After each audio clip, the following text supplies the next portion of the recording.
দেশের ইতিহাসে প্রথমবার সম্পূর্ণ ডিজিটাল জনগণনা। আপনার মোবাইলেই হবে জনগণনার কাজ। 2027 সালের ডিজিটাল জনগণনায় এবার নিজেই অনলাইনে জমা দিতে পারবেন নিজের তথ্য।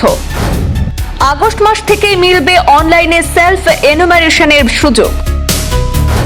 আর সেই লক্ষ্যে কাছাড় থেকে শুরু হয়েছে এনুমারেটর এবং সুপারভাইজারদের বিশেষ প্রশিক্ষণ।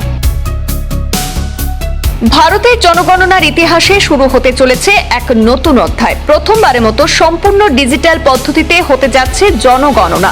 সেই লক্ষ্যেই কাছাড় জেলায় শুরু হয়েছে জোর প্রস্তুতি। ডিজিটাল জনগণনা 2027কে সামনে রেখে কাছাড় জেলার এনুমারেটর এবং সুপারভাইজারদের প্রথম পর্যায়ের প্রশিক্ষণ কর্মসূচির সূচনা হয়েছে শিলচরে। জেলার 5টি রাজস্ব চক্রে মোট 4 ধাপে এই প্রশিক্ষণ সম্পন্ন করা হবে।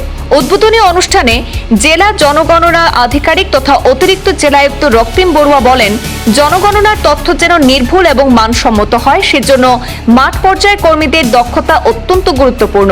তিনি ডিজিটাল অ্যাপ ব্যবহারে দক্ষ হওয়ার পাশাপাশি সাধারণ মানুষের সহযোগিতাও কামনা করেন। এবারে জনগণনার অন্যতম বিশেষ দিক হল সেলফ এনুমারেশন বা স্বগণনা সুবিধা। আগামী 2 আগস্ট থেকে 16 আগস্ট পর্যন্ত নাগরিকরা অনলাইনে তাদের নিজেদের তথ্য নিজেরাই জমা দিতে পারবেন। এরপর 17 আগস্ট থেকে এনুমারেটররা বাড়ি বাড়ি গিয়ে তথ্য সংগ্রহ এবং যাচাইয়ের কাজ শুরু করবেন। জেলা প্রশাসনের তথ্য অনুযায়ী এই কাজে 4535 জন এনুমারেটর বা সুপারভাইজার নিয়োগ করা হয়েছে। প্রথম পর্যায়ের হাউস লিস্টিং অপারেশন চলবে 15 সেপ্টেম্বর 2026 পর্যন্ত।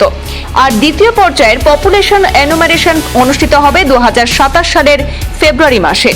ডিজিটাল প্রযুক্তির মাধ্যমে আরো দ্রুত, নির্ভুল এবং স্বচ্ছ তথ্য সংগ্রহই এবার জনগণনার মূল লক্ষ্য বলে জানিয়েছে জেলা প্রশাসন।